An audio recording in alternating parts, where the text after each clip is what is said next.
Yeah! What's up, everybody? Welcome to the Killjoy Jake YouTube channel. That's where you'll find it, right here on YouTube. How's it going, everybody? Welcome. Gonna turn this bad boy down just a little bit because we're jamming. We're jamming out here. I want to say hi to a few people out in the live chat tonight. Gunner's with us. He's asking, did I watch Lazy Town as a kid? I know the memes, so I did do that. I recommend watching the Cookin' by the Book remix with Little John featured on there. It's pretty fucking solid, let me tell you. Why Not Ben is with us tonight. Thank you so much for being a Killjoy cult member. I appreciate the heck out of you. Hi. Hello. Hi. James Leclerc is with us as well. If I can find the 2019... are you talking about Child's Play 2019, my friend? Because we'll be talking about that one tonight for sure. If they ever do a 4K of that. Is there a 4K of that? I'm not 100% sure. We have the expert with us tonight on all of that fun stuff, though. Very excited to talk with old Sean Norris from Zomleader Studios. We'll be bringing him on in a second here. Jason, the nice one, is saying good afternoon. How's it going, Jason? Welcome. Hopefully the bad one doesn't show up. Just the nice one tonight. Hollywood Guy is with us as well. Hello. Welcome. Green Tea Witch with us as well. How's it? Howdy hey. What's up?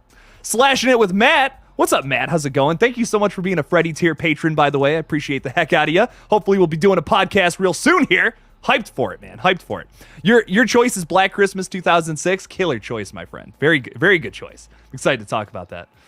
RJ, did I say hello to you? I don't think I did. What's up, RJ? How's it going? Valentine and Urban Legend. Okay. Hell yeah. We're talking underrated slashers tonight. If you didn't already see that in the title, I'm excited to go over some of these. Dominic St. Clair is with us. Yo. Tori's with us. Hey, party people. How's it going? Barry White is saying, I'm currently watching Terrifier 2 right now. Talk about underrated. I don't know if it's underrated. A lot of people really love that film, but it's fantastic. I will say that, nonetheless. Figures Into Action is saying, am I early? If so, sweet. You're just walking in as we start this bad boy. We're only 3 minutes into this-ish. We haven't even really started talking yet. It's going to be crazy. Mr. Horror is with us, too. Yo. What's up? Lily's here saying, I said it once, and I'll say it again. Blame Ratatouille for people dying in Halloween. What? You say this multiple times, Lily? I'm scared. I don't know what's going on here. Ratatouille? What? Halloween Ends is extremely underrated. Oh, we'll get into that, Ghoul Games. We'll get into that.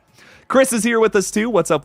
How's it going? Sloth King Chase talking about Child's Play, the remake specifically. It's another one we're going to talk about, dude.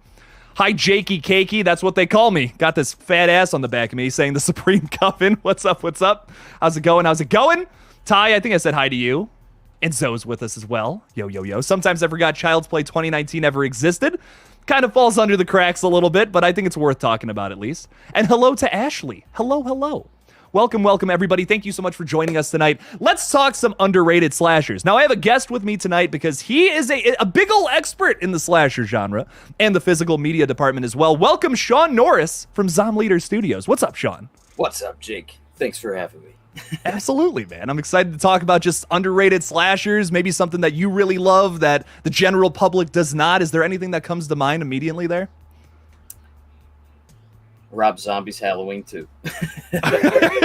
We both very much so agree on that one. The theatrical cut. Yes, yeah, the theatrical one specifically. Love that movie, man. I'm really hyped to get into it, man. So I don't know. We're just going to bounce around tonight, talk about some ones that the audience wants to throw in there, of course, and maybe some other picks that both me and you have. Anything you want to just start talking about some Rob Zombie Halloween 2 a little bit? Yeah, I mean... go off, like go off, Queen. Go off, Queen. So, what between the theatrical cut and the director's cut, what makes that difference there? It's all about the ending. There's just that theatrical cut when he's butchering Loomis in the shack and you see his brains coming out, and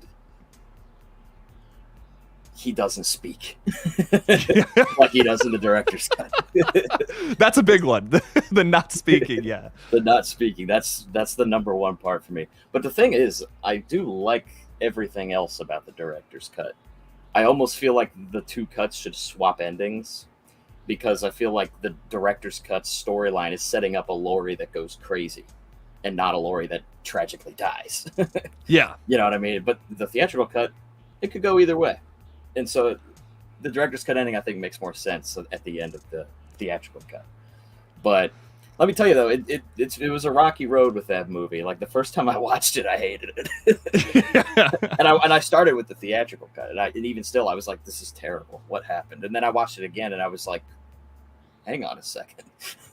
there might be something to this one." I was like, "I think I like this. Actually, this is actually kind of neat." And then the more I've watched it, the more I've really loved it. Now it's 1 and 2 have become like a annual tradition to kind of kick off spooky season for me. I always throw both of them on back to back.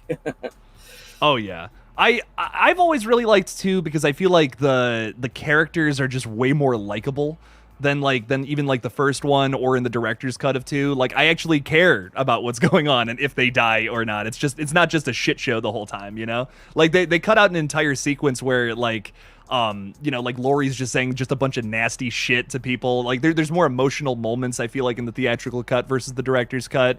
It just works better as a film. Like you got to be on the side of the protagonists, and if they're so unlikable to the point where you're just like, I don't give a shit, like everyone should just die, it's gonna get boring after a while, you know? Right. And even still, like those moments where she's lashing out, I still definitely kind of vibe with that. She's very unlikable, but she's very like tragic in that nature, where it's kind of like, man, she's being unlikable, but I get it, and it's sad. I think the exploration of trauma is like really good, in that movie as well. And I love Michael's design. I don't care. I love Hobo Myers like so much. Like the hood and the shredded up mask and the greenish kind of stains on it. He looks so cool in that movie. I don't care. I'm all over it. It's one of those things, and I feel the same way about like parts of Halloween Ends, where if you just watch it and you're expecting the original Halloween again, you're going to be disappointed. It's kind of its own animal, both of those films, in a lot of ways. And I think just to judge it based off of like the mystique of Michael and all that, like Halloween 2 kind of loses that. It's more just about like, this is just a crazy batshit hellbilly slasher movie, and we're just going to lean into that. It doesn't even use the Halloween score, that's done on purpose. I love it. I think it's really interesting for what it is, and it's probably, man, it's in my top 5 Rob Zombie movies without a doubt. I probably like Devil's Rejects and House of a Thousand Corpses better, but that one's number 3, I think. Yeah, definitely the same for me. And then in terms of like the Halloween movies, I think I would rank it probably number 5 or 6. Ooh, okay. My ranking. I have a very weird Halloween ranking. 3 is your favorite, right? 3 is my favorite. Oh, I respect the hell out of that, dude. It's not a slasher movie, and that's maybe why I love it so much, is because, I don't know, the type of horror and genre that movie is more appealing to me, I think, than a slasher movie. And I love slasher movies, but Season of the Witch is just such a weird sci-fi noir thriller movie that I'm just like, every time I watch it. And it's relentlessly entertaining, dude. Like, I mean, every scene has something to offer, in my opinion. If it's Tom Atkins, like, having every single woman in that movie in love with him, even though he's like this, like, weird 40-year-old looking guy. I don't know. Like, it's so funny to me. I fucking love that. Everything about that's so good. That's a weird thing to point out about that movie, but I love it. It's an aspect that I think is so funny. He's such a classic, like, noir action hero. You know what I mean? Like, he's middle-aged man with a gun and a mustache. He's an alcoholic, and he saves the girl and chases the bad guy. Like, that's just his character. And he's a doctor. Like, sure, he's just a doctor, like, at a hospital, and that's it. Like, that makes it even funnier to me for some reason. I think that's without a doubt my favorite. Like, it's my favorite. Like, the ending, I think, is probably my favorite of the whole franchise. Like, I think it's so suspenseful, even though it has that silly, like, comical feel to it a little bit too. It still has like really tense and crazy moments, even though the concept itself is just so out there and ridiculous. I still love it though. I remember, like, the first time I watched it, I had seen that scene out of context in, like, memes and stuff. And when I finally sat down and watched the movie for the first time, I was like, wait, that's the ending? Like, I was, like, losing my mind. I was, that's how it ends? Like, I've seen that scene. With just so ambiguous, no resolution. Like, did it air? Did it not? You'll never know. It's great, man.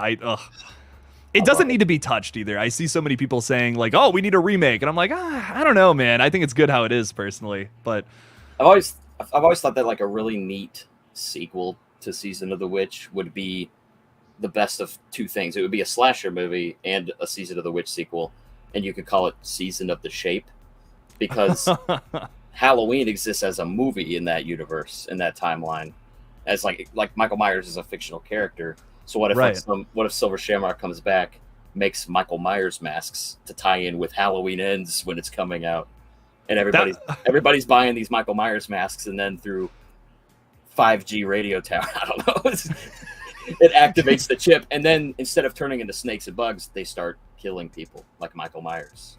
Everyone becomes the Shape. I think that would be cool. This is reminding me of all the theory talk before Halloween Ends. Everyone's like, dude, the radio tower is going to come back, man. I'm telling you. Yeah. That was a fun time. That was a really fun time. It meant nothing. No, absolutely nothing. It's like, oh, it okay. was there, but it meant nothing. Corey likes to climb up it. That's what it meant. Clearly, that's what they were trying to set up. Come on. He's like, see this radio tower? I like to climb up it sometimes. So that's like the only scene. I like to go up there. It's cool. All that foreshadowing for this. Oh my god, that's so funny, man. All right, I want to say hi to a few people in the chat. I see a lot of crazy ideas out there as well. Ghoul Games is saying, "Are you excited for Insidious 5?" Fuck yes. I have been waiting for this movie since I started this page. Pretty much, it's the oldest movie that I'm still covering. So I'm so hyped for it. Ghoul Games. I can't wait to see that tomorrow. Probably during the day. I can't even remember when I'm seeing it, but I'm so hyped for it. Doing a big stream on Friday about that as well, talking spoilers. So if you get to see it on Thursday or Friday, come hop on over and we'll talk about it. Hopefully it's good. Fingers crossed. I'm real worried, but you never know. Are you excited for that one, Sean? I need to catch up on Insidious. I've only seen the first one and the fourth one, which really works out because 4 is a prequel. So it's kind of like, I just need to see 2 and 3. So 2's a sequel to 1, and 3 is a prequel to 4. Interesting. Yeah, it's all kinds of fucked up. And then this new one that's coming out is a sequel to 2. So it's like, what the fuck is happening? What is happening in this franchise? I've seen weirder timelines. Halloween being one of them. Yeah. Speaking of weird timelines, we have Scream 3 getting brought up in the chat a few times. Dylan, I love it, man. Favorite of the trilogy. That's a hot take there, but I respect it. We got to talk about this one. It's very underrated in my opinion. Sean, I know you really like Scream 3. It's a blast. Every time I've watched it, I just have a really good time with it. Like, it's not my favorite. It's not my least favorite. I don't know. I've been thoroughly entertained every time I've sat through Scream 3. I've never disliked it. It took a while to grow on me, I'll admit. It's really campy and it's really goofy, and I think when you come off of like Scream 1 or Scream 4 and then you go back and watch Scream 3, it's just a totally different flavor of a movie, and I'm definitely someone who leans towards like the gorier, grosser, like really scary slashers, so like it's tougher for me to like a campier, sillier one that where that's more the focus, but Scream 3 has really grown on me a lot. I think it really is effectively scary, even if it had like a super messy production and all that. I still enjoy it. It's certainly not it's not like the worst movie ever. Some people make it out to be this huge disaster. I don't know about that. Yeah, and I think Roman is an underrated Ghostface, just because they even brought it up in Scream 6. He's the one guy to do it completely on his own. He's technically the one who started it all. And like, I don't know, I find that to be interesting. Like, it's weird though when you're watching that movie, just some of the editing choices though, because they make it seem like there's 2 killers, because that guy can teleport. You got a fella in the back, by the way. I hate to interrupt the conversation. Oh yeah, she's hanging out. Hello, little fella. I like little fellas. I'm all about them. Aw, He's just hanging out. Heck yeah. It's a he. It's a she. Oh, a she cat. Gotcha. Very cat. cool. Hell yeah. I love she cats. Very good stuff, man. Yeah, no, I totally agree. I totally agree about Roman though. I think he's a bit underrated. I love Scott Foley. I wish the motive was just anything else, but besides that, I really do like a lot of what Roman does. The voice changer, it grows on me. It's very much so grown on me. I feel like if Scream 3 came out today, I would have no issue with it. But because it's from the 2000s, that's why I'm like, I don't know, man. Yeah, it's like, I wish that they had saved that concept for something like Scream 7, because of AI voices. You know, you see these videos of like U.S. presidents playing Minecraft, and it sounds just like them, and it has like perfect tones and everything. It's like, okay, so if they use AI, not the artists using AI, but like in the story they use AI. Exactly. Yeah. To like, that could be a fun jab at it. You know what I mean?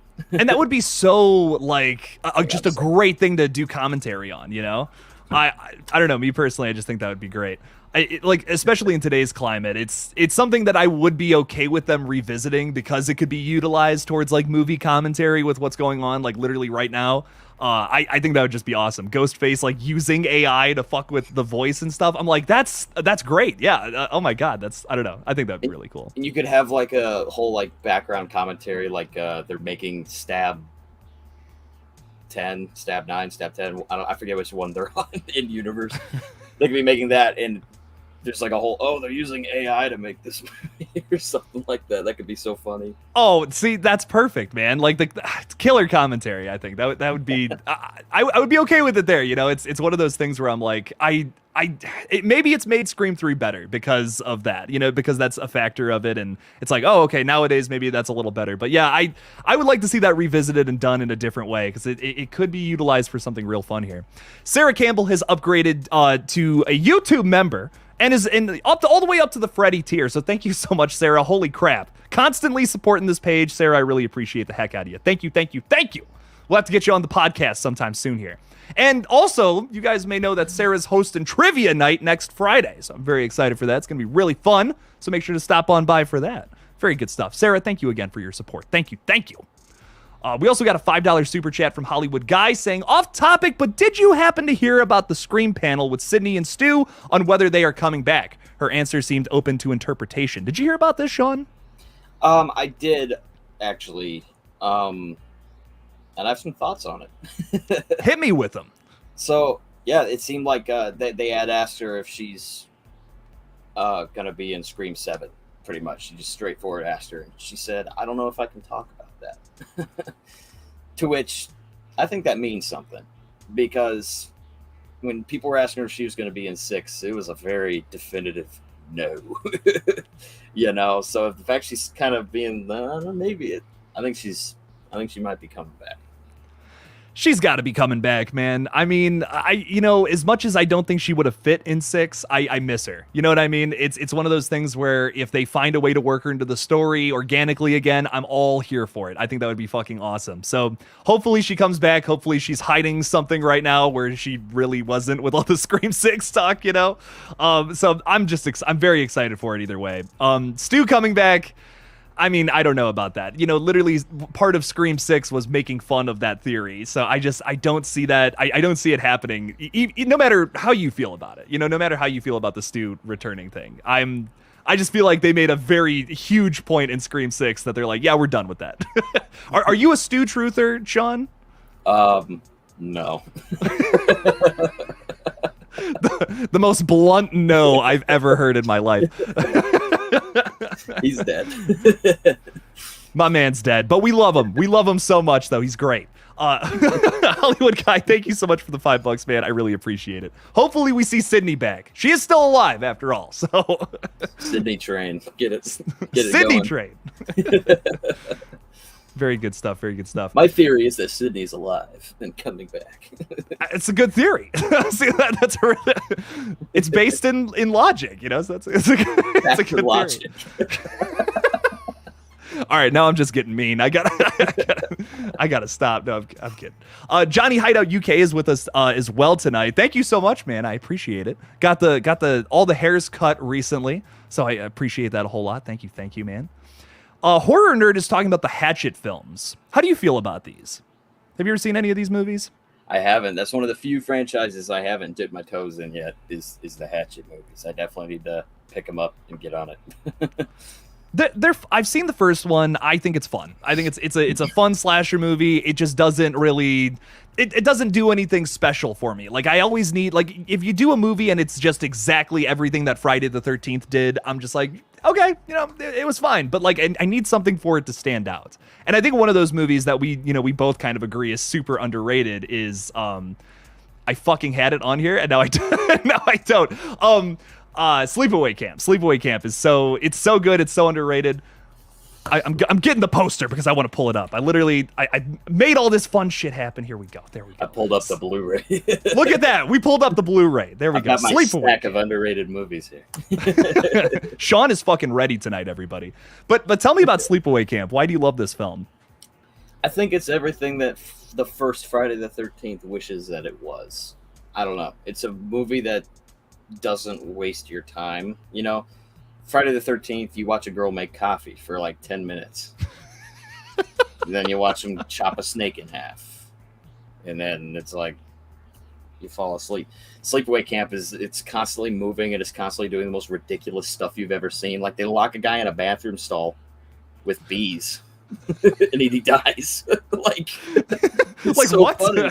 And then like it's just such an absurd movie, and the twist at the end I think is really effective and creepy, and that face she makes at the end, it's just, and it has camp in the name. It's such a campy movie, you know.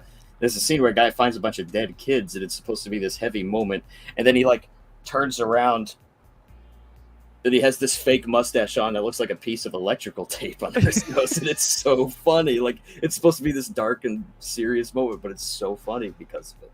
And I don't know, it's a very entertaining movie, I think. I always say the worst thing a movie can be is boring, and that movie is anything but. I mean, every scene is either so campy and ridiculous you're just cracking up, or you're getting like this super elaborate and creative kill, which sure can be very silly at times too. The bees. the fucking guy that gets dropped into the giant pot. It's just like, you know what I mean? It's like, it's ridiculous. Eat shit and live, you know? One of the best lines in all of slashers, you know? Oh, truly, without a doubt, man. And the twist, which I won't spoil, I see a few people in the chat who say they haven't seen it. It's so bizarre and makes you think about like why that was a choice, but it's the thing that sticks with you the most after you watch the movie, I think.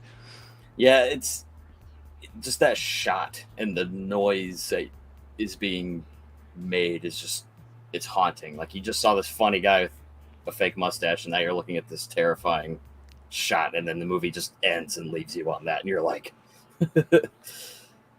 I love it. It's a good summertime slasher, I think. Oh yeah, great one to watch like right now for sure, without a doubt. Like that, it's so fun. It's ridiculous. You'll have a great time with it, especially if you love like just campy 80s stuff in general. You'll have a great time with it. Sarah Campbell's thrown $5 in there. Sarah, thank you so much all the way from Canada. We appreciate you. Saying Harper's Island is a miniseries, but still counts in my mind. It did what the show Slasher failed at. It's an incredible whodunit with creative kills. Have you ever heard of Harper's Island? I have not. Oh, okay. Okay, so Sarah, this might be one I got to put on the watch list because I've never heard of this one. It's a miniseries as well. Kind of doing something similar to the Slasher TV show, which is, you know, very like AHS inspired, but every season is like a slasher essentially. That sounds very, very interesting. I'll have to check this out. 2009. Okay. Pretty good. Pretty interesting time for television. Hell yeah. I'll Sarah, I'm going to look into this for sure. It's got a pretty good cast, too. I'm seeing a few familiar names here. Katie Cassidy, CJ Thomason. I've seen these people in something else, I swear, before, I think. I don't know. but Sarah, I really appreciate the support. Thank you so much. I'm adding this one to the watch list. Harper's Island. Hell yeah. Thank you so much. I appreciate that. Speaking of campy, though, I do want to talk. we got to talk a little bit about Halloween Ends, and then maybe we'll talk about some more just like personal ones for us as well. Child's Play 2019 is one I want to talk about too. But Halloween Ends, one that is vastly considered to be very underrated. Some people love this film. Some people hate this film. Sean, I want to hear your take on it though. Like where do you fall on that spectrum? I fall in the I like it camp, but I just like it. You know, I'm like, I gotcha. The thing about it is like there's a lot more that I like about it than I dislike, but the things that I dislike, I constantly am thinking about how they could have tweaked very minor things, and it could have been the best of the trilogy. But because these things were the way they were, it's like, ugh, you know? Yeah.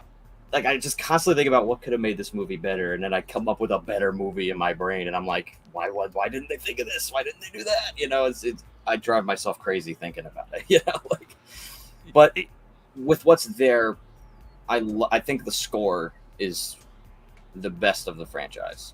It's my favorite score of any Halloween movie. I think John Carpenter and his son and godson just knocked it out of the park.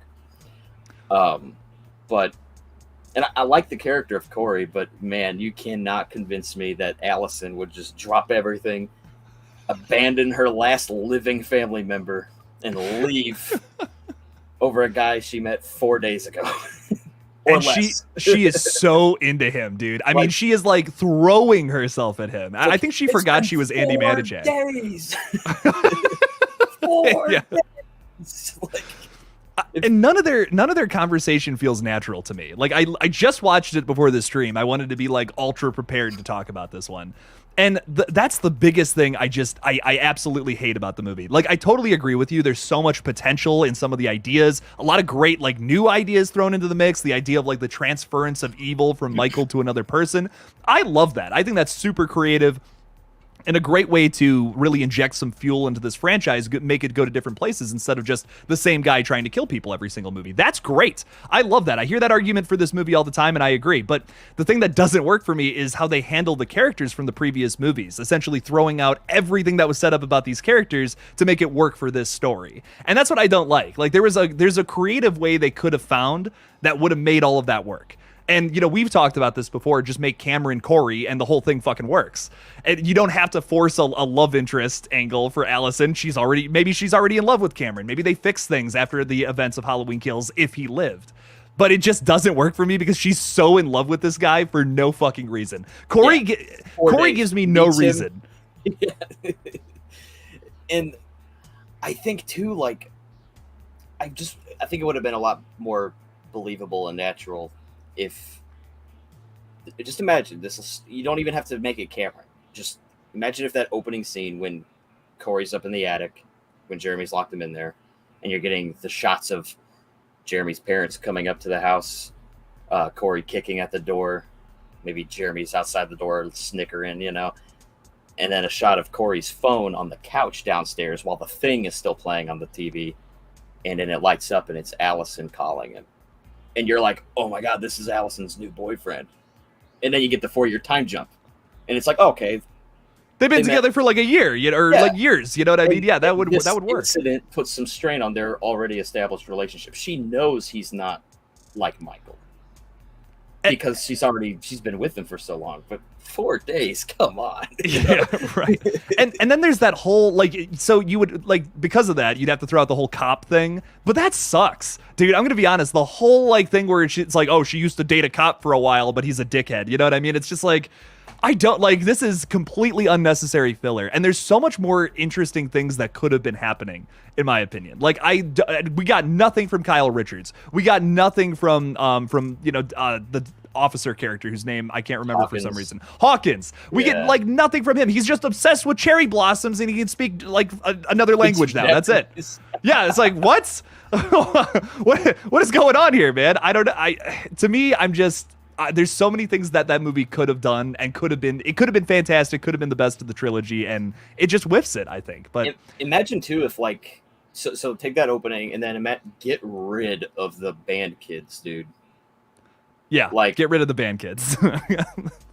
That only makes me hate Corey more too. Like, because he's getting bullied by band kids. I'm like, this is so unrealistic. Like, I almost agree with them because it's so ridiculous. We're supposed to believe this guy's like 25 and he's getting, like, beat up by, like, some 16-year-old band kids. Right. I'm like, what? He must have called, have you never been to high school before? That's not how it works. He must have, like, told him that Call Me Carson isn't funny or something. I don't know. Okay, that's pretty good. but like, imagine if just instead of the band kids, it was that cop and his cronies, and that cop never dated Allison but wants to. It's just a dick. This guy. It's just a, you know, like a jerk cop. You know, it's like this kid's getting hazed by the cops of Haddonfield. I like that idea better. Because you get the point across that they're trying to say with that. It's just undercooked. You know what I mean? Like the whole junkyard scene, instead of killing band kids, it's killing cops in the junkyard. I don't know, man. It's so close. It's so close to greatness, but it's not there, and it's a shame. A few scripts, and suddenly it's like, this could have used another draft. The script could have been workshopped a little bit, I think.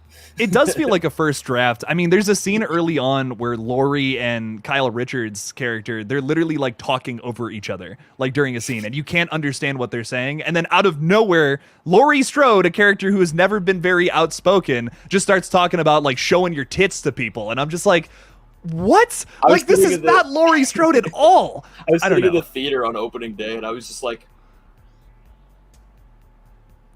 when she said that, I couldn't believe it. I was like, wait, did everyone else hear that line? Like, this is something that Jamie Lee Curtis would say, but not Laurie Strode. Like, they're different entities. You know what I mean? The whole movie, I feel like she's just playing herself. She's not even playing Laurie Strode. It's bizarre.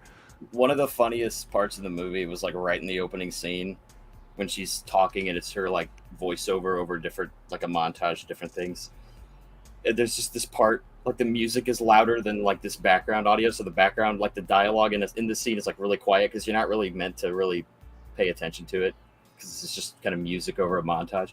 She gives Allison a necklace with her dead parents' wedding rings on it, and she's like looking at it, but then it was a nice little tender moment. But then Laurie Strode goes, "It's theirs, it's their wedding rings." It sounds like something like it's so like funny. Something like an 8-year-old would say about that, who doesn't understand like emotional stuff. You know, it's like, hey, it's their wedding ring. It's like, what? Allison should have just been like, I know. It just feels like a first draft. I wish they like. I said this covering it like back before we had even seen it, like the January of 2022. I'm like, why are they rushing this, man? Like, just have it come out in 2023. Like, imagine if we were still waiting for it in October of this year. I bet the film would have been even better. They would have had more time to polish it and figure things out, and it would have been a fucking killer end of the trilogy with a whole new implemented idea to it. I don't know. It just, 10 months from when they started to when it released, it's like, man, that was just not enough time, dude. So yeah, I don't know. It'll always be like this movie that I like so many of the ideas that I gotta give it the edge over Kills for me. I think Kills is a very fun movie, and I get such a kick out of it every time I watch it, but it doesn't have a story. It's just Michael killing people for like 2 hours, pretty much. And then you have a commercial break about this hospital mob. A commercial break. And you're kind of like, what am I watching? And then Halloween Ends. It's got some ideas and stuff, and it's kind of like, ooh, I kind of wish that was split into 2 parts, but I like it. I also think it's a little too much like Christine. I think you can go too far with paying homage to something to the point where it's like, okay, this is like a 2 on the nose, and giving him the last name Cunningham was 2 on the nose. And he looks exactly like Arnie Cunningham. It's like, dude, I don't know.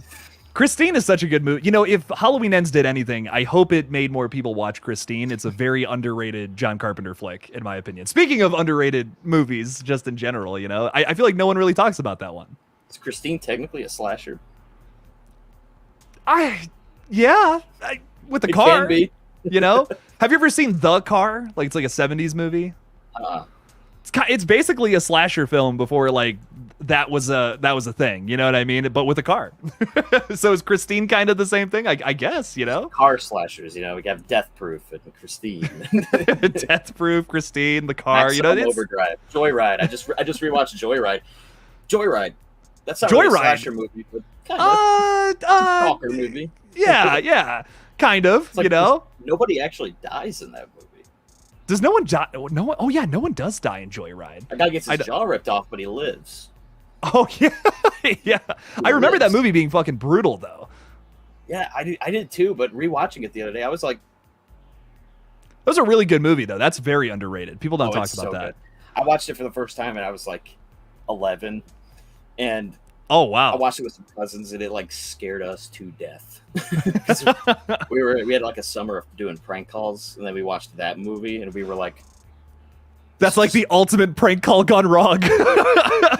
It's so funny when we were like scared of semi trucks at night. We'd like look out the window, and be like, "It's Rusty Nail." There he is. Don't go outside. You're doing that perfect, man. That's awesome. Sean Sheridan's throwing, is that 10 euros? Euros, pounds? I always mix up the symbols, man. I don't know. I think it's euros. Euros. Sean, thank you so much for the euros, my friend, if they are that. I appreciate you. Saying Halloween Ends was a decent entry because it did something new. Not the same crap again like the rest of the movies, but Ends was the wrong movie to do the Corey storyline. Like Spider-Man 3, very overstuffed. I 100% agree with that, I think. Like with Halloween Kills, like you were saying earlier, being so devoid of story, it's really just Michael killing people. I almost wish we had done like the introduction of the idea that Michael could transfer some evil into someone. And maybe we could, like, let's say Cameron did the Corey storyline in Halloween Ends. What if the end of Halloween Kills, instead of him killing Cameron, he like that's where the transference happens. You know what I mean? Like something like that, which leads into the next movie with both of them kind of killing people. That could have worked a little better. It would have been a little more balanced or something, in my opinion. I would have been very into that too, but I don't know. I would have rather maybe Corey been in the other movies, you know, and still have Corey, because I don't think Cameron would join Michael Myers after Michael kills his father. But Corey, I buy it, and I like Corey's story with, you know, babysitting and goes wrong, and I like the character work there. It's just, where was he in the other two movies? You know, I think it could have been really cool if they had, you know, I get wanting to do it for the third movie and not being able to go back and retroactively put him in there, but it's like, man, only they knew they were going to do this storyline back when if only they had a plan. Right. They made 2018 like, oh yeah. You think they would do that, right? You think they'd have a plan, but I think too, like, Corey as a character should have stuck with the Scarecrow mask. That was cool, and that was a nice new addition. The scene where him and Michael kill the doctor and the nurse is the best scene of the movie, and it's one of my favorite scenes of the whole trilogy. Yeah, because it is creepy. The music is killer. The kills are pretty sweet. It's like I love that scene so much, and I wish that was what we had. And then with the Scarecrow mask, instead of him going and like tackling Michael Myers to the ground, this guy who gets thrown off bridges by band kids tackling Michael Myers to the ground. Instead of that, maybe he just goes up to Michael with the intention of going to kill Laurie, and he's like, I'm ready. I'm going to do this on my own. You showed me how.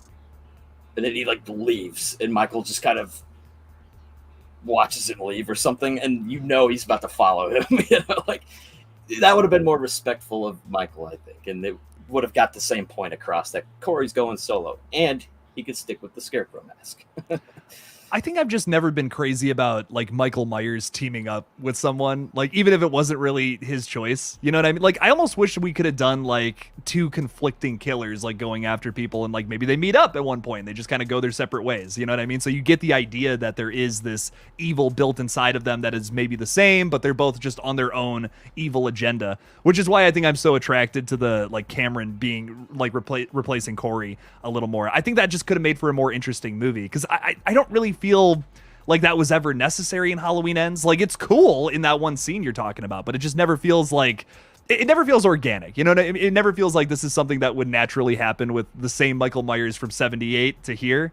It's just a tough story for me to follow, I guess. But I still dig it at parts, like you were saying, like that the sequence with the doctor and the nurse and all that. It's cool. It's got some really like fucked up moments to it. I love it. But I don't know. There's like how it all ultimately wraps up. That's what I'm not crazy about overall. So both Sean's, Sean here, Sean Sheridan.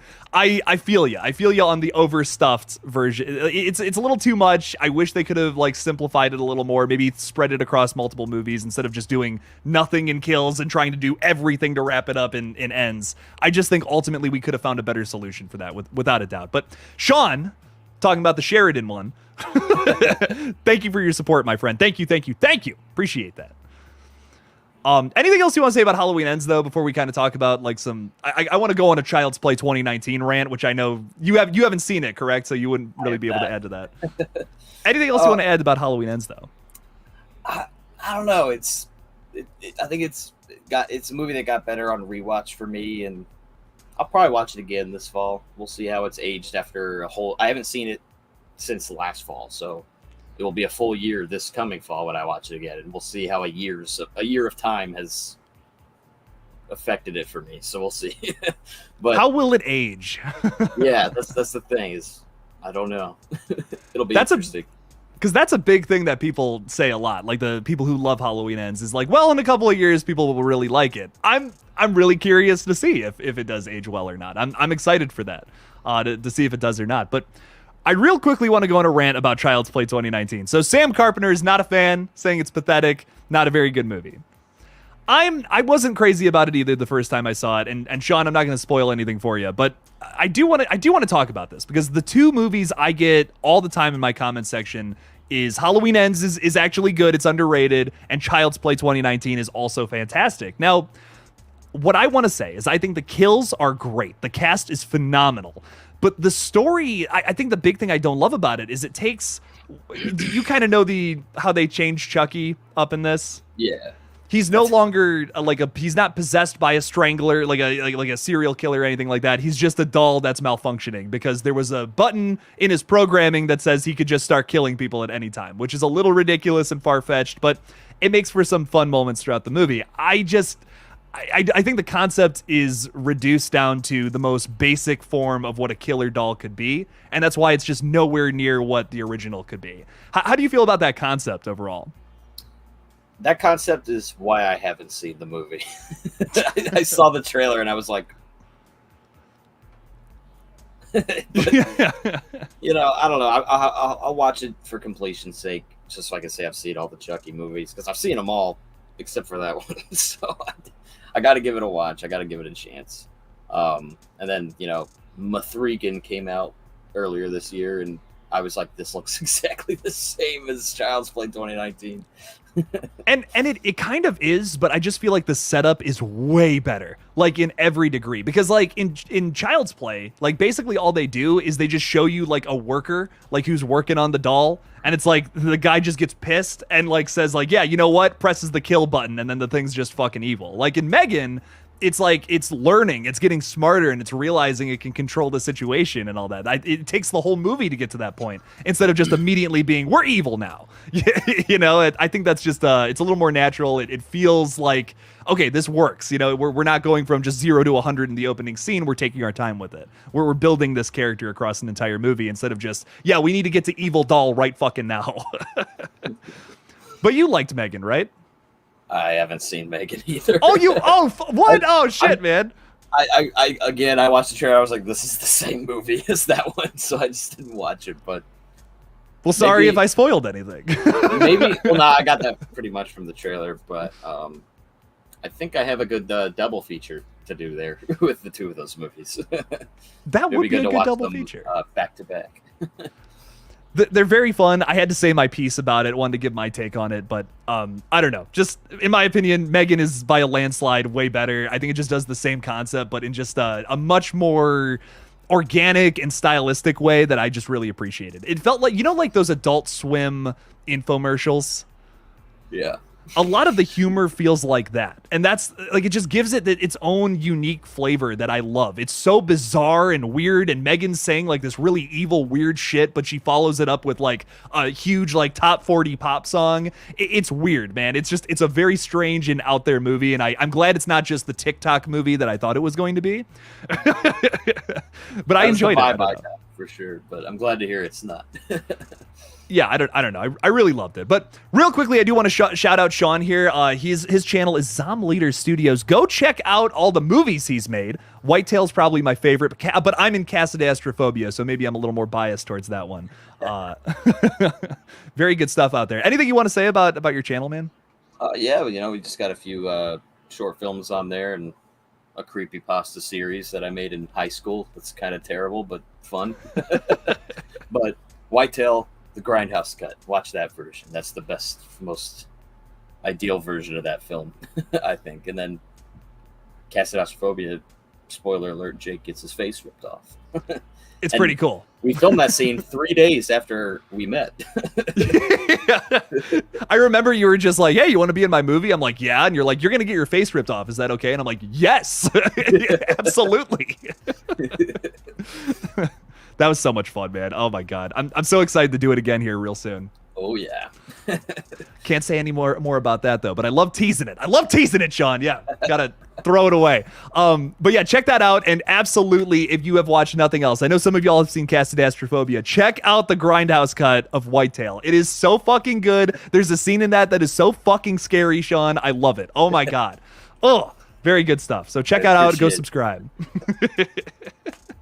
We'll have to do a video talking about some old movies that we've all made or something. I don't know. Just it's great stuff. I don't want it to just fall under the wayside, you know? For sure. Got to get our names out there, man. Exactly, man. Exactly. Another movie I do want to talk about that me and you both really love. Texas Chainsaw Massacre 2022. Now, give me your take on this because I think it's wonderful. I went into this movie, okay. I was expecting, maybe this is why I liked it so much, but I was expecting like the worst movie ever when I went into it. I thought the trailers looked horrible. I thought that the production hell that they were going through, getting this movie up off the ground, going through different directors, it just wasn't shaping up to be any good. I went in wanting to hate it. And I watched it with two buddies, and I think Drum Dums talked about this in his review. As soon as that wrist snaps, from there to the end of the movie, it's just 0 to 11. It's just crazy. It never dies down. Like, it just keeps going nuts. And I thought the movie was going to rip off Halloween 2018. Can I spoil the movie? It's been out for a year. Like my rule is if it's been out for longer than like 6 months, we're just talking spoilers about it. All right, so I'm going to spoil the hell out of it. So with Sally Hardesty, I thought they were going to just rip off the whole Laurie Strode 2018 Sarah Connor Final Girl thing. And I remember looking at Christian. Christian was with us when we were watching it. I remember looking at him, I said, wouldn't it be cool if Leatherface just murks her right now? And then he does seconds after I say that, and we're like losing our minds over it. And I see people say that that's a disservice and a disrespect to the character. There's nothing that iconic about the character. The performance, yes, but the character is just a girl that survives some circumstances. She was never in any of the sequels. She's not this crazy big legacy character. That's why I wasn't sold on the whole Laurie Strode angle on her, because I was like, it's just Sally Hardesty, you know.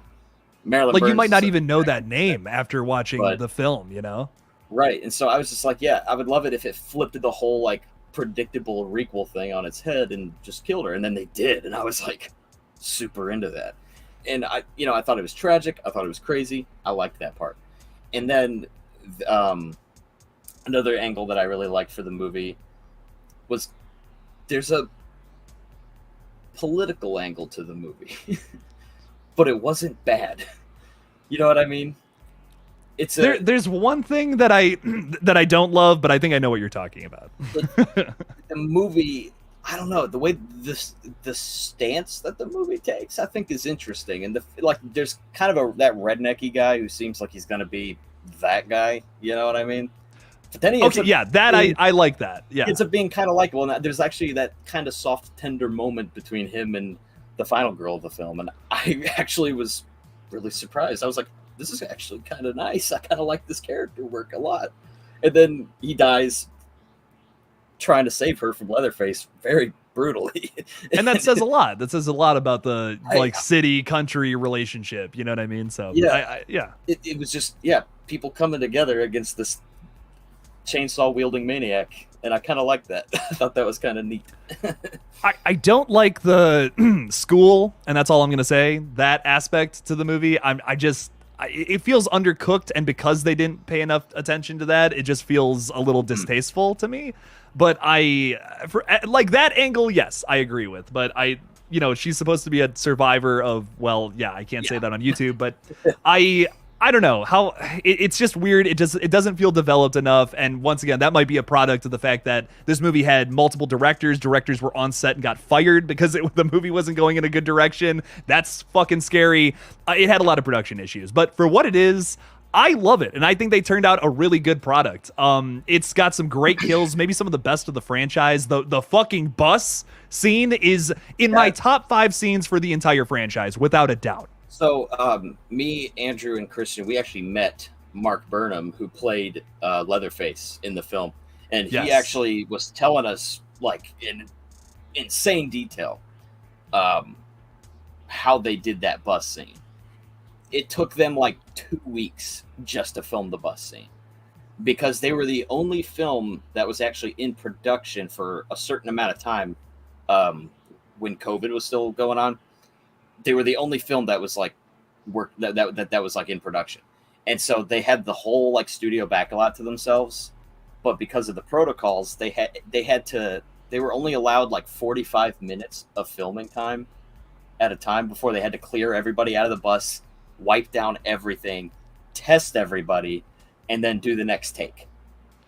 And so it took them, it took them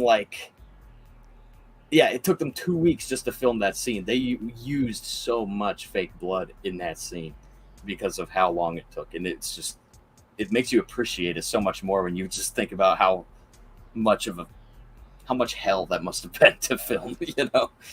Oh yeah, dude. Oh my God. I mean, that it's just so impressive when you think about it that way. Like, with all that knowledge, it's like the fact that this still came out so well, and it's probably one of the best scenes in the whole franchise. That is something just so terrific. Like, I don't know. I love and respect that movie big time. It sounds like so much extra work went into it to just make a product. You know what I mean? There was so much fight with that movie just to make it right, just to get something out for the franchise. And for that, it's maybe not the best in the whole franchise, but it's definitely better than some of the other sequels. I'll tell you what, man. It's up there for me, man. I really enjoy it. We were talking about Texas Chainsaw, the Next Generation, right before we started going live, and Sean's even got it. Look at this. Look at this shit. Yeah. And that's a so bad it's good. You know what I mean? Like, that is so fucking funny, but it's not a good movie. It is so funny. It's so funny. Every decision, man. Oh. That is one of the most like endlessly rewatchable movies to me, just because of how funny it is. Like, it feels like a Texas Chainsaw like fan film that you'd find on like 2007 YouTube. Like, even the Blu-ray, like the quality of the Blu-ray, like the visual integrity, it looks like it was shot on like a camcorder, and I find that really funny. And I don't know why. It cracks me up. Like, Matthew McConaughey's performance is just one of the best film performances I think I've ever seen. It's so over the top, man. When he jumps out the fucking window, it's like, what is happening, man? This movie's insane. I just love it. It's so ridiculous. It's got such a generic plot too. Like, I have so many questions about what happened with. I wouldn't call it generic, dude. The Illuminati. They work for the Illuminati. Yes. Leatherface works for the Illuminati for some reason, and like there's literally that scene where like the head people of the Illuminati show up at the house, and they're like disappointed in Leatherface and Matthew McConaughey's work because they don't think it's depraved enough. He's got like well, what did he have on his chest? He like opens up his suit jacket, and he's got like, I forget what he had, something weird on his chest. It was like some kind of tattoo or scar tissue art or something, and it's like, what? How did we get here? How did we get here from like where we started, from like 1 to that movie? It's crazy, man. It's something, man. It's worth a watch, I'll tell you that much. Like, Next Generation it's one of those just weird ass movies where you're like, I don't even know how this got made, but here it is. Fuck it. I'm so glad it did. It's if you want a so bad it's good entertaining time, that is it. Oh yeah, man. So real quickly, I just want to say, Kane25, thank you so much for the €2. Appreciate the heck out of you, man. Saying you should give Child's Play a chance. Really good. I really listen. I do enjoy a lot of elements to it. Now I haven't talked about it too much. Sean has not seen it, so I don't want to spoil anything. But I will say there's a lot of great elements to that remake, which I'll just 2 seconds, Sean. Well, I'm just gonna go over this real quick. I love the kills. The kills are, I think, without a doubt, some of the best in the franchise. Like, they are so gory and so over the top and crazy. Some of them are even a bit of a stretch, but I don't even care because they're so good. But I don't love the CGI. Like, the CGI looks worse than some Marvel movies that are coming out today, and that's bad. I don't know. I think the cast is great. Like, I was talking about that. Aubrey Plaza is a great lead.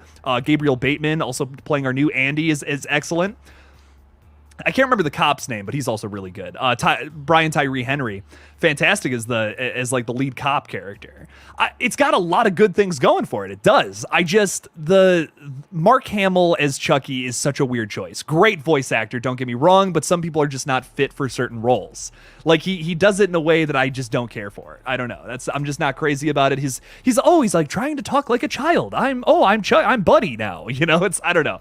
It doesn't work for me. I just think that the original is iconic because it's so out there. It's about a serial killer using voodoo to possess a fucking child's toy. That's insanity. What? Who did a bunch of Don Mancini did a bunch of coke and wrote that movie? You can't tell me otherwise. But I love it, and it's so out there and original, where this movie just fell flat immediately in the opening scene. So I was already just a little disappointed by anything else that it would have done, even though it does find some new and some strange angles to put this pretty generic version of Chucky through. So it's got some fun stuff to it. I don't think it's an awful movie. That's why we're even talking about it. It's underrated. It's got some good stuff to it. I don't think it should have just been panned like how it was. But I see why it's hated, and I'm not crazy about it, but it's got some positives. Just like Halloween Ends, I think it's got some positives. It's not the worst thing ever made, but I don't know. Does it need a sequel? Yeah. I think something else that was working against it too is just 2 years prior, they came out with Cult of Chucky, which ends on a big cliffhanger. And that was like the continuation of the story from the first movie to Cult was one long continuity, and then cliffhanger, and then reboot. I wouldn't be very happy if I had been following the story for so long, and then they said, "Nah, we're rebooting it." Right. And it was like 2 years later, right? Like, Cult was like 2017. This was 2019. So it's like, man, we're pretty fresh. We're pretty fresh on Chucky. Speaking of Cult of Chucky. Underrated? Oh, okay. Think that one's underrated? Kane, thank you so much, my friend, for the support. I appreciate you. Okay. I feel you. Cult and Curse are great, in my opinion. I really like both of those movies. It's like the third act of that movie is so much fun. Yeah. And then the first two acts are almost like the Rob Zombie's Halloween 2 of the Child's Play franchise. It's like gray and grim and dark and weird and cerebral and trippy and strange. And then you get to this really fun, bombastic third act, and it's kind of a weird change of pace, but I like it. When you got all those Chuckies standing around laughing and messing around, it's so fun. I don't know. I like Cult. I think that those two movies did everything that the series wants to be, but it's just not that. Like, I fucking love Curse and Cult, and it has the same humor that like the show has, but the story is really well written and really tight, and yes, it's really silly and out there at points. There's all the multiple Chuckies running around and they're fighting and stuff, but that's great. I love that. Like, that's really funny. It works with what's going on. It fits the tone of Child's Play. The show to me is just an extension of Seed of Chucky. Like, it is literally just trying to be Seed of Chucky again and nothing else. It's not trying to take itself seriously. And I love that Child's Play blurs the line of that. It can be silly and it can be scary at the same time. It has its cake and eats it too in a lot of ways. And the show just feels like one side of that extreme and completely loses the other side, where Curse and Cult find a way to do that in a new, unique way. I love both those movies. I think Cult especially is so unique. It's like, I don't know, no other Chucky movie feels like that one, I think. Yeah, and, even Seed. I like Seed. I think that movie is really funny. It's good how it is. Like, it's a silly one-off, and it's like Scream 3. You know what I mean? It's like, I love Scream 3. It's great. But if they made another movie like that, I would absolutely hate it. I'd be like, why? Yeah. You know what I mean? I think it's a good, like, one and done kind of vibe for a Chucky story. But it's like, after that, it's like, yeah, let's get back on track a little bit here. I think Bride of Chucky is the perfect balance. Like that's my favorite of the whole franchise. I can't even argue with that. It's great. I prefer Bride to the original. I'm just gonna say it. The original's right here, but Bride's just above for me. I don't know. I love Tiffany as a character so much. I love the kills in that movie. I love gosh, what's his name? The director of that movie. He did Freddy versus Ronnie Yu. Ronnie Yu? Yes. Ronnie Yu, yeah. Yeah, he did Freddy versus Jason, and his style, something about his style is so early 2000s nu metal. Yes. And I love it. I am so into it. I love that vibe. I couldn't agree more. I like 2 will always be my favorite. Like Child's Play 2, I think is like a fucking perfect slasher movie. It's so much fun. It's starting to get into the realm of we're realizing this is a really goofy, dumb movie, but Bride is definitely definitely up there, definitely my number 2. I'll put it above the original. Yeah, I'll give you that. Number 1 is probably number 3. Bride is just so unique, and it's a movie that I feel like we all have seen at one point. Like especially if you're our age, like you watched that growing up at some point and you're like, oh shit, this is really scary, but it's really funny. You knew Chucky as being this, like, as a kid, as a kid, this is the perspective. Chucky is scary. Now as adults, it's really goofy and funny, but as a child, it's scary. So to watch something like Bride of Chucky, it relieves that. You know what I mean? And you're having fun with the concept now. So it's a really good gateway film. I remember that was like one of my first Chucky movies I ever saw, and I loved it. I was like, this is great. This is exactly what I want from Chucky. And 2, I love Chucky's design in the movie. With his messed up eye and the stitches. That is the Chucky that I remember seeing everywhere when I was a kid. Like at Spirit Halloween, they would have dolls of that Chucky. They would have masks of that Chucky from that movie. So I remember seeing the DVDs of Bride and Seed at the store all the time. So to me, Chucky would always look like that. It was always weird when I would see what he looked like in the first 3 movies, and it wasn't that. So getting to that movie felt like, okay, this is the one that I remember seeing everywhere when I was a kid, was this one. And then it was just something nostalgic and fun about just seeing jacked up Chucky like that. And 2, it's the Bride of Frankenstein is my favorite Universal Monsters movie, and just the homage that this movie pays to that is so much fun. Like, I love it. Same concept, Yeah, it's it's great. It's fun. It's campy, but it's gory as fuck too. And it's like, this is great. This is awesome. I love that mix, and I think that's especially why I love like Terrifier. Because it's so goofy, and you're like in tears laughing at points, but it's so gory and dark too. Like the most horrible thing is happening on screen, but they play it in a way that's so goofy and silly. I don't know. I love that shit. That's my like favorite flavor of movie. Like characters like Chucky and Art and Freddy, they like do these terrible things, but the performance and the dialogue and the character, it like gives the audience permission to laugh at the depravity before them, and I love it. It's like, have fun with us while we viciously murder people, and it's because they're having fun that you want to have fun with them, and it's great. There's something so psychological about that too. Like, you watch a movie like Martyrs, and it's like, okay, this is admittedly less gory than Terrifier, but it's more disturbing because it's not funny. You know what I mean? Terrifier's funny, in my opinion. But, you watch some of these other movies and it's less gory, but it's all about like context and the character. And just, I don't know. I love that about Chucky and Art and how they are funny. Intent is something that's so important to film, and it rarely gets talked about in like reviews or whatever. Like, Terrifier could be one of the scariest movies ever made, but it's more just one of the grossest, silliest slashers, and I think that's wonderful. It's a great choice. I get the intent. You want to recapture the feeling you had when you watched the first Nightmare on Elm Street. You know what I mean? Like, watching that again recently, it's just Freddy Krueger having a fucking blast killing teenagers. Like, he's cutting off his fingers. He's like, this is God. He's jumping through fucking windows and shit. Dude, he's having a blast in that film, and it's so fucking fun to watch. I love that they took that concept, essentially, and applied it to a killer clown who doesn't speak. It's a totally different character, but it's got, like, the same vibe, and it's great. It's so nostalgic while also being its own original thing.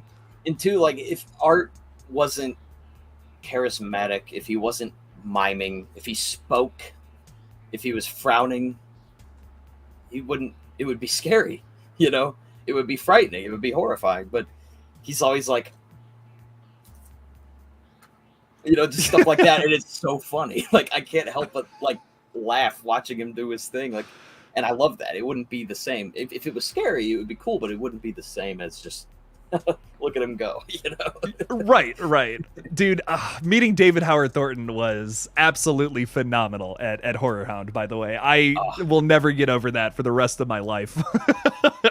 He's so cool. And then, you know, me and Christian saw him in the makeup. Yeah, I'm still mad at Christian about that. That was my fault. I'm gonna bring that up in like a year from now. I'm gonna be like, well, you know, you had Christian go with you instead of me, so I don't know. I was like, okay, guys, play rock paper scissors. No, I guess I don't get the photo op. You know, no, I'm so fucking with you, man. It's awesome. I was like, oh. But yeah, it was so surreal because like you see him and it's actually him. And he's there, and he's in character too. And it's like, oh, he's right there. That's Art the Clown. That would scare the fuck out of me. I'm gonna be honest. I would be unnerved. Yeah, we went up and we're like, "How's it going, David?" He just goes. That's great. Fucking awesome. And he puts on the sunglasses, and he's like. So I'm glad he was wearing the flower glasses too. That's a staple of the character now, I think. Oh, that's so funny. So real quickly, me and Sean want to bring up a few movies that like we just both feel are underrated, maybe a little more. Sean, if you have a few, like yeah, just throw them out there. I have a few that I want to just bring up real quick. Just recommendations. If you're like, I need more movies that don't get talked about enough. Unfortunately, I don't make too much content on this page about some of the other slasher movies I really like that I feel like are underrated, don't get talked about enough. One I want to bring to light real quick is The Driller Killer. I feel like this is such an interesting movie. Friday the 13th and like kind of like before slashers got really big. This was a 1979 film, but it's very unique. It's got its own like certain kind of style. I think it's just it's one that doesn't get talked about enough, and it's like right after Halloween. So it's a very weird time period for slashers just in general. Like they hadn't really the formula wasn't necessarily figured out. Not until Friday the 13th came out, I feel like was like when that ball really got rolling. They're like, oh, we can just do Halloween again and that'll work. And then like every slasher for the next like 3-4 years did that pretty much. But Driller Killer is very unique because I think it has its own structure. It's got its very different style of killer that you like really follow through a lot of the film too. So it's a really interesting one. I recommend it. Sean, do you have anything for us? Yeah, it's I actually just now thought of it. I was like getting it off the shelf. It's a Bigfoot movie, but it's also a slasher movie, and it's called Night of the Demon. This movie's insane. It's about a college professor that takes his like biology class out in the woods to hunt Bigfoot because that's what biology college professors do. Of course. And you know, it starts out, they're just, camping. We're in Bigfoot territory. We're going to tell campfire stories about a Bigfoot encounter. Ooh, we found a footprint. That's like the first half. And then the whole second half of this movie is like Bigfoot cult.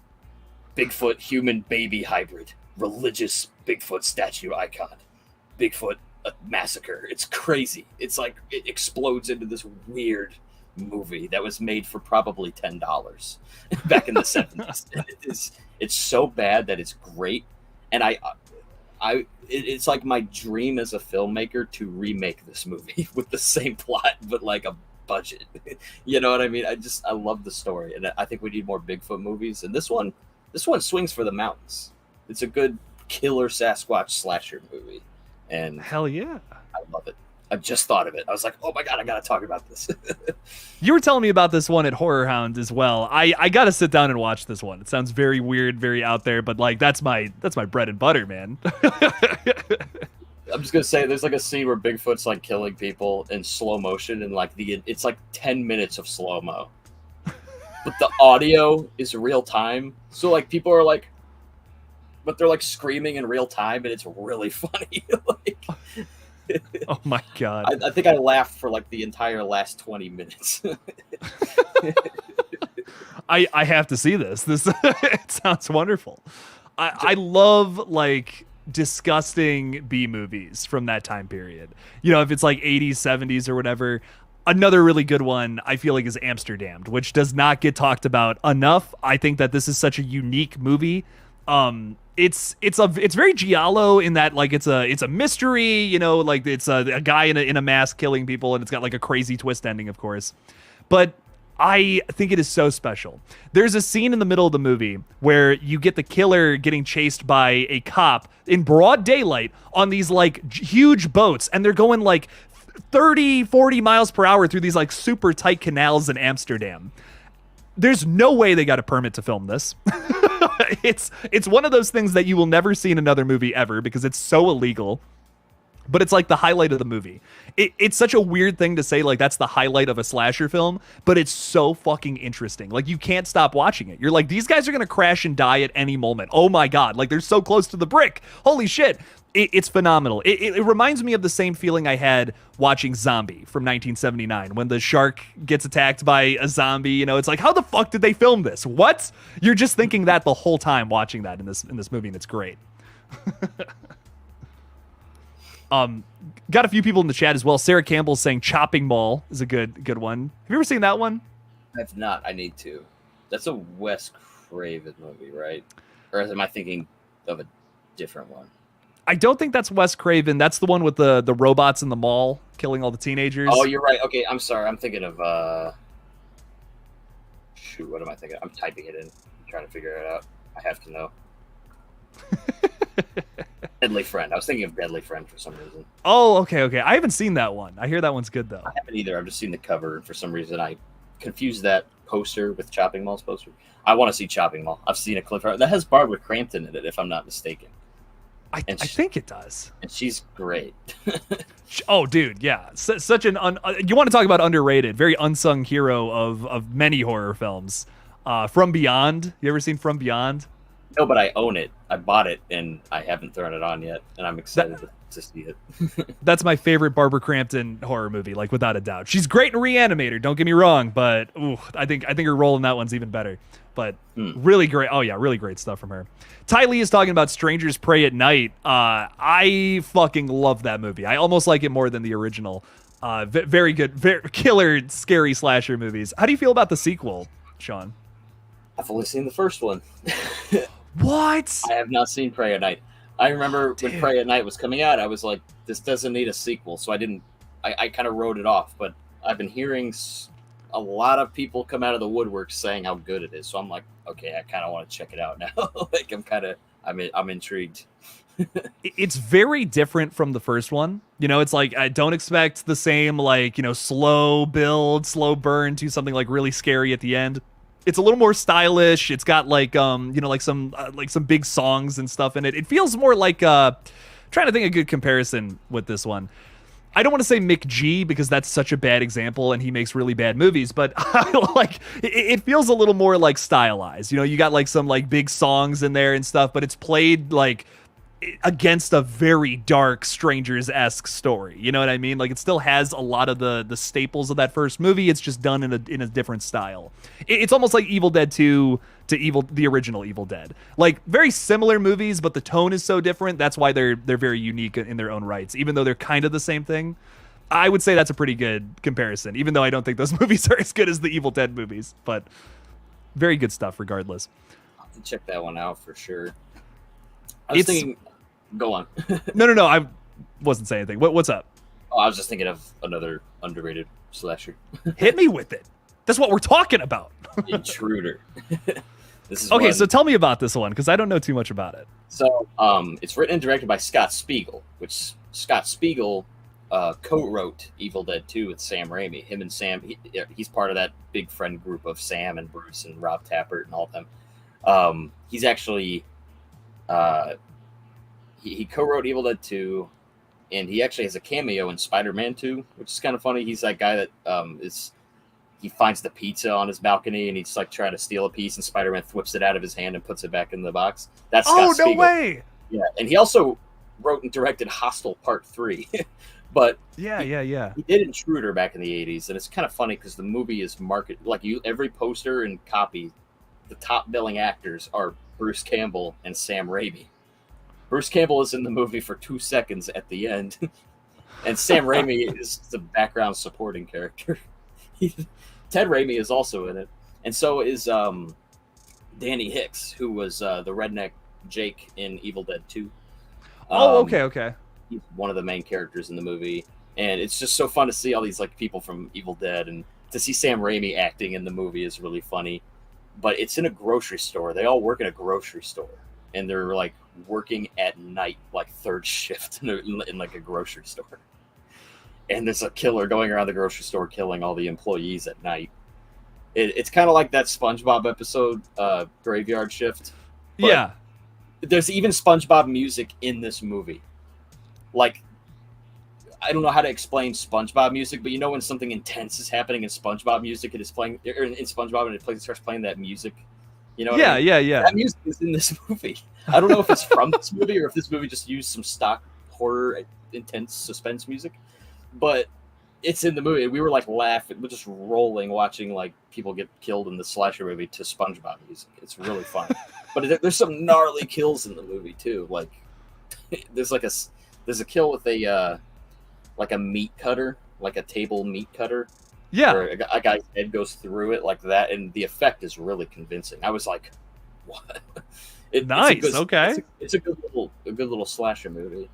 And then another one, I forgot to bring Blu-rays of these two up here, but another one is Maniac Cop. So Maniac Cop is it's about this cop that's going around the city killing people. And he doesn't really work for any particular force, but he's dressed like a cop, and there's sightings of this guy, and they're like, oh, this cop he's just killing random people in the city for no reason. And this detective, played by Tom Atkins, is trying to figure out who this murder cop is, and he suspects that it's this rookie cop on the force, played by Bruce Campbell. Ooh. And so you got this Bruce Campbell versus Tom Atkins kind of thing going on, where Bruce Campbell's got to prove he's innocent, and Tom Atkins is like trying to prove that he's the killer, while the killer's still out there killing people. And it's really cool. I just love seeing those two in a movie together. It was just like, oh my god, like my brain can't handle so much badassery in like one frame of a movie. The power that movie must hold. Tom Atkins and Bruce Campbell. Jesus Christ. Right. And it came out in like 1987, so it's like Evil Dead 2 Bruce Campbell. You know what I mean? Like, yeah. It's great. Sam Raimi has a cameo in that movie also, which is really fun. I love when Sam Raimi acts in something. I just always think it always cracks me up a little bit. He's so funny. I love Sam Raimi. Just one of the best horror movie directors I think of all time. It's my dream to meet him. Oh yeah, man. Multiverse of Madness. You know, he directed that movie. That's one of his best. No, I think it's the best directed MCU movie. And I'm not just saying that because I'm biased towards Sam Raimi. It's just, well, maybe I am, but still, it's the direction of that movie is so fun. Like the camera moves, you know, it's wacky, it's crazy, it's weird. I enjoyed it. I love it too. I'm biased. I don't care. I love Sam Raimi. Yeah, I don't here give a for shit. Whatever he makes. Have you seen Darkman? I saw it a long time ago. Like I've seen it a long time ago. I need a refresher on it. I've seen a lot of people talk about that one recently. There's a director, Josh Rubin. He just relentlessly talks about it on Twitter, like about how badly he wants to remake it. I'm like, I gotta go back and watch that one. I don't remember it at all. It's really good. It's like Liam Neeson and I forget who else is in it. He's like kind of like an anti-hero, right? Is what I kind of remember from it. Yeah, he becomes like a vigilante. Yeah, it's got Frances McDormand and Liam Neeson in it. Okay. Frances McDormand was the name I couldn't remember for a second there. But yeah, it's just such a fun, crazy, like pre-Spider-Man Sam Raimi superhero kind of movie. It's like a superhero horror action crime movie. It's crazy. I love when a bunch of shit just comes together like that, and like it doesn't feel forced, you know? Like I feel like Darkman does a pretty good job at mixing, like blending subgenres, but in a way that feels organic. Yeah, at least like from what I've heard about it. It's like a really bizarre but tasty mixed drink. Hell yeah! Really drunk when you watch it. It's great. Oh, okay. It's got a kick to it. I love it, man. I love it. To it. It burns your throat a little. Now, one more movie I want to introduce, and Sean, my God, like it makes me so sad you haven't seen this movie. You got to watch this one. Like it's such an important film, I feel like, and you've probably heard Jenna Ortega recommend this film recently, but I have to throw my hat in the ring and say that Deep Red is possibly one of the greatest slasher movies ever made. It is like when you think of what like makes a giallo slasher, Deep Red is the epitome of that, I think. It is one of the most interesting scores to a horror movie ever. It's just done in such a specific style. Every horror fan needs to see it, in my opinion. It's so different. It's not necessarily something I would ever try to like recreate, if that makes sense. Like it's not a style, not a sandbox I want to play in, but it's one that's so fascinating and so different from anything else that I've ever seen, any other way that a slasher has been attempted. That's why it's so important, if that makes sense. Yeah, I've had Deep Red recommended to me on a few different occasions. I just haven't watched it. I need to. It's very much so, you know, like it's got the murder mystery angle to it, and it's got like a cheesy, crazy, over the top reveal, just like a lot of these movies have. But it's so much fun. It's so worth it. I don't know. Dario Argento needs some more light shed on him, I would say. Just Italian horror filmmakers in general. Lucio Fulci, Dario Argento, so many of them are great. Mario Bava too. I don't know. Ruggero Deodato. yeah, hell yeah. You know, there's so many. Rest in peace, man. So many great people out there. I don't know. There's so many great movies and great underrated like just directors that you don't even know about. It's great. It's a wonderful world we live in. Lots of history, lots of movies out there for sure. But Sean, anything? So we're getting towards the end of the stream. Is there anything coming up movie-wise that you're like super excited for? Talk to Me. Yes. Oh hell yeah, man. Talk to Me and Oppenheimer. It's not a horror movie. I mean, it's an unnerving movie. It looks like, but it's about an awful, horrifying thing. So yeah, it counts. But. You know, I actually have two more movies I kind of want to bring up. Oh, okay, hell yeah. Just real quick. Yeah. I almost forgot. Jason Goes to... Okay, we got to talk about this. So, Sean loves Jason Goes to Hell. I simply don't understand it. But give me your opinion on it, Sean. I want to hear it, man. Jason Goes to Hell. I think the opening scene is one of the best subversions of expectations I've seen in a slasher movie. They blow him up with a rocket launcher in the opening scene of the movie. They give you this Jason, played by Kane Hodder, excellently, with one of the coolest designs I've seen for Jason. His mask is embedded into his face, like his flesh is coming around the edges of his mask. It's disturbing. And he gets blown up with a rocket launcher. And the concept of him hopping bodies, I think, is really interesting because there's a lot of implications in Jason Goes to Hell. So our lead guy, he goes to the Voorhees homestead. He finds this on the shelf in Jason's dad's house, literally like flips through it. Like, it's not just an Easter egg. It's like there's an implication there. The Necronomicon Ex Mortis is in the Voorhees house. So it's like, what was Jason's dad up to? If you think back to Friday the 13th, part 1, Jason's mom has no idea Jason's alive. Jason just kind of shows up alive in part 2. So it adds to this theory that Jason's dad used the Necronomicon to resurrect Jason, kept him secret from Jason's mom, gaslit her into going crazy, and at some point, I think Jason, as a deadite human hybrid, escaped just in time to see his mom be killed. And so there's this Evil Dead connection.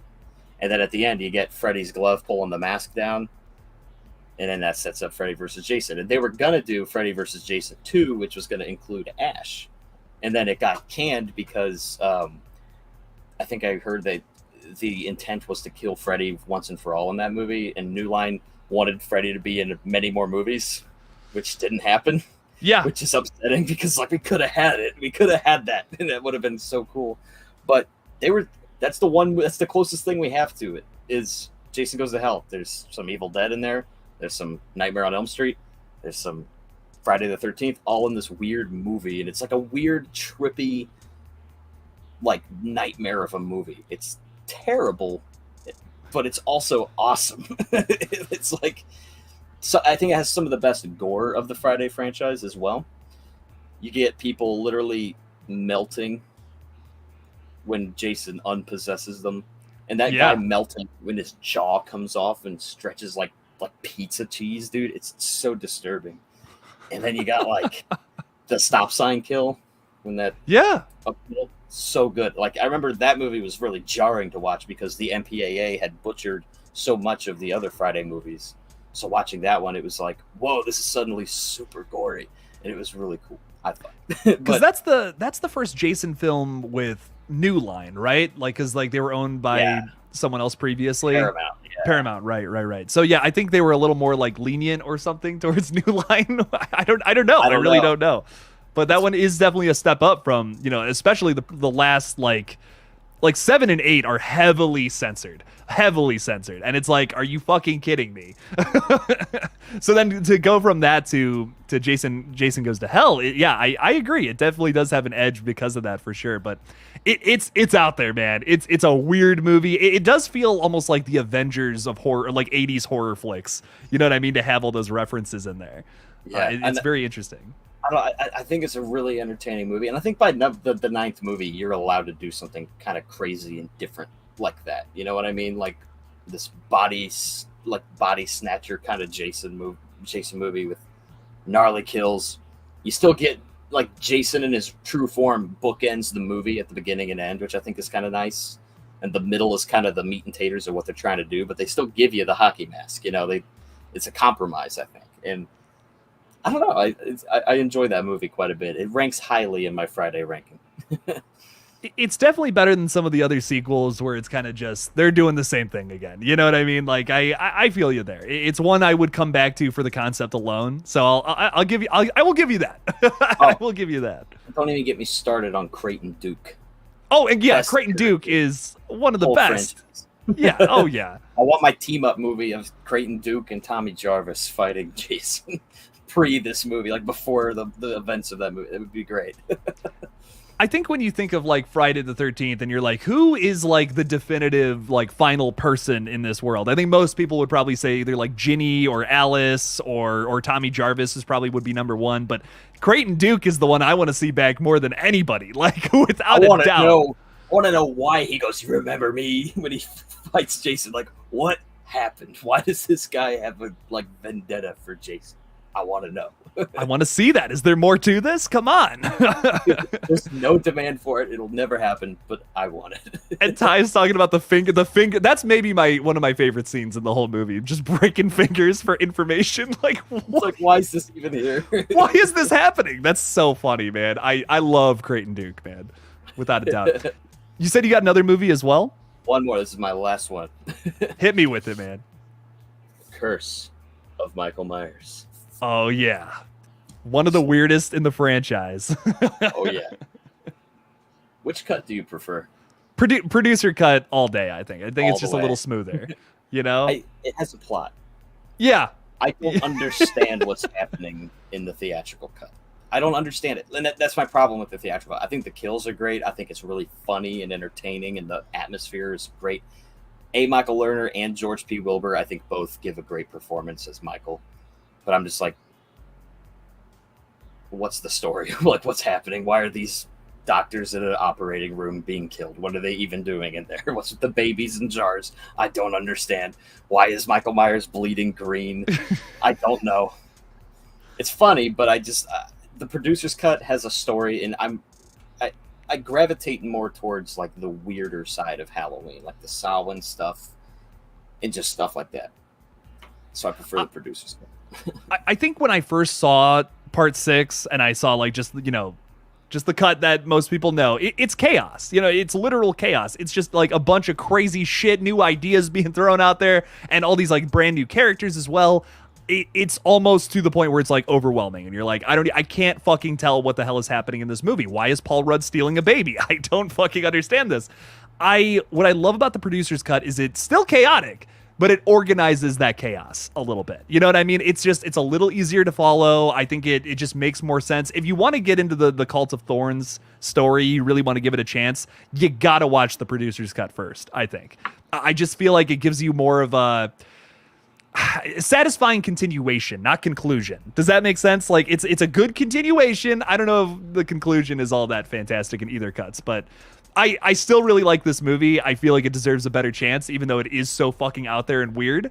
More people should check this one out. Everyone's on the Halloween Ends train right now, but if there's any weird Halloween movie you should watch, it's absolutely the producer's cut of 6.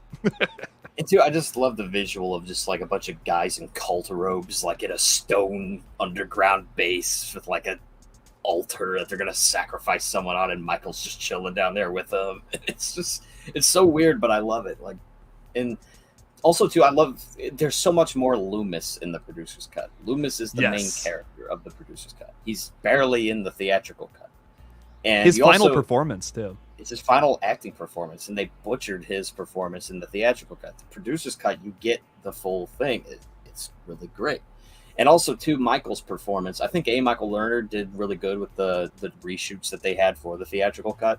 But I think George P. Wilbur's performance, and it's much more George P. in the producer's cut, I think. And his performance in that is just really creepy. You know? Yeah. Oh, yeah. It's menacing and creepy. And it harkens back to his performance in Halloween 4, which started this Thorn trilogy, and I really like that we bookend it with him, and I think it's great. The other thing about Curse, too, with Michael specifically, is you had the past 2 movies where Michael just looks off. I don't know what the fuck happened in the mask department for either of those movies, but I don't like the way Michael looks in 4 or 5. I really like 4. But the way he looks in those movies is just, it's off-putting. It doesn't look scary to me. They fix that in this movie. Like, in Curse, he's fucking scary looking again. And on top of that, the performance is great, too. And that's such a big... It's a little thing. You know, it really is a little thing, but it goes a long way. If your killer doesn't look scary, if he looks too goofy, and you're going for something else, it doesn't really work. There's parts of 4 where I'm like, you know, I like the silly stuff of 4. I don't know if the scary stuff works as much. But Curse is effective in both of those regards, I think, at different points. Is it like a masterpiece? I'm not saying that. I think it's just a really fun slasher movie, though, and it's such an interesting new take, especially with what was set up in the previous 2 films that's already so messy. To take it in such a bold direction like that in part 6 here, I think is really it's something really interesting there. I love it. Also, too, like, the theatrical cut just doesn't work in the grand scheme of the trilogy, because 5 ends with Jamie just seeing that Michael's gone, and then 6 opens with her being already been kidnapped by the cult, and you never get any explanation on how or why or when she was kidnapped by the cult at all. Yeah. You watch the producer's cut, you literally get a whole flashback about her getting kidnapped by the cult. It's like, here we go, the answers that I wanted. You know, it blew my mind when I watched the producer's cut. I was like, here we go. It's like, oh, this is a movie. You know, it's like, okay, here we go. Follow this plot. You know, I think I don't know. I watch it every year. I think it's got the perfect atmosphere. Like, I think the best atmospheric Halloween movies are like 1, Season of the Witch, Curse, and Rob Zombie's Halloween 2. I think, and Halloween 4. Those are like the best, like, fall nostalgic trick or treat atmosphere kind of Halloween vibes that, like, I just eat it up. Every Halloween frame 4 resonates with it. Oh yeah. Halloween 4 has got a great vibe too. I totally agree about that. Like where every other movie has started off with like, you know, like a theme or something, you know, this movie just starts with a bunch of like really creepy wide shots of like just really desolate areas, you know, and I don't know, it's just like, ooh, it's haunting, you know? It looks like Ohio. It just, well, yeah, it looks like it's normal for us, you know, but might come off as scary to other people who live somewhere normal and not in the horrifying Midwest. But, Haunting You is throwing $10 in there, though. Thank you so much, my friend. I appreciate you. Saying Asylum 1972 was pretty good, and some of the Friday the 13th books could be adapted. Carnival of Maniacs, Jason Strain, Planet of the Beast. Ooh, I've never read any of those. Pamela comes back in Carnival to get Jason's body back from a sideshow. What? How have I've never even heard of this. Oh, that's fucking sick. Imagine they adapt that in the TV show. Okay, I'd be into that. Be cool. If that's what they do for the show, I'd be into that. But if it's just a show about Pamela Voorhees before the events of one, I don't care. Like, I'm sorry, I have no interest in that show. I've never, like, I don't know, the story of Friday the 13th. I'm not really that invested in. I just want to see a guy in a hockey mask slicing people up. You know, some franchises, that's all I need from it. Some franchises I want, you know, like a Brandon Cronenberg movie. I want the scary psychological body horror with commentary and all that extra flavor. But sometimes I just want to go through the Taco Bell drive-thru. You know what I mean? Like it's two different flavors. But I'm hoping whatever it is, it can be something creative like this. Have a good direction, not just fall into the same, you know, exactly what every single other prequel series is doing nowadays. I hope they can find something special with that. This could be that. A carnival setting? I really like that, actually, for a Jason movie. That would be sweet.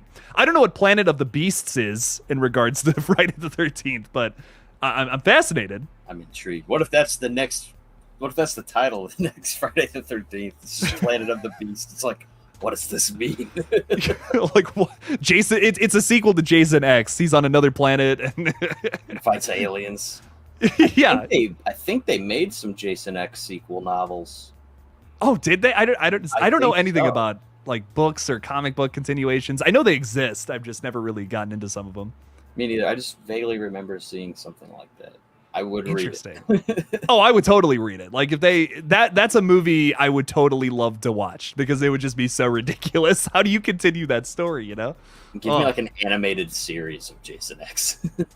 Okay, there we go. Space. Make it like that Buzz Lightyear show, that cartoon. But with Jason flying through all the different like planets and shit, fucking up people. That'd be pretty awesome. I love killing aliens. Aliens have their own like camps and stuff that they go to in the summertime, and Jason shows up and starts killing them. Oh my god, I fucking love that, man. Shit. Asylum 1972, though, I've never heard of this. This is another one I'm gonna have to add to the watch list. Shit, I have to look into it. Is this a slasher? Because if this is like early 70s, I'm always fascinated with like early 70s attempts at slashers because they don't necessarily fit into the mold or like what the structure is of like an 80s slasher. They're always very experimental one way or the other. So if that is technically classified, I mean, as a slasher, I'd love to watch that one. It'd be awesome. Very good stuff. It's got Peter Cushing in it, so that's cool. Oh yeah. Okay. Nice. Very nice. Very good stuff there. I'm in. Haunting You. I appreciate it. Me and Sean are gonna watch it at some point. And I love Pamela coming back to getting Jason's body from a side. That's fucking awesome, man. Thanks for the information. That's really good stuff. Thanks for the $10, my dude. Thank you. Shit. Good shit, man. Well, Sean, is there anything else you want to like throw out there before we go? Any like things you want to shout out? Upcoming projects, whatnot? I can't talk about ours. Can't talk about that. Not yet. Can't talk about it. Yeah, no. Nothing. I don't subscribe to Zomleader Studios. I will say that. Go subscribe to his page. It's got some good stuff on there. Really good little short films and shit. And some crazy stuff over there. Some nice little gory moments. So some really weird concepts. Oh yeah, man. You see people turn into deer. That's pretty good. Yeah, in like a labyrinth situation too, kind of thing. I love that. Whitetail's awesome, man. Very good shit. Can't go wrong with that. Watch the Grindhouse cut of Whitetail. Well, everybody, thank you all so much for hanging out with us tonight. Hopefully you got some good recommendations from this stream. If it was from the chat, from us, from talking about Halloween Ends, maybe you have a new perspective on a movie we talked about as well. That was kind of the point of the stream, so hopefully you got something from it.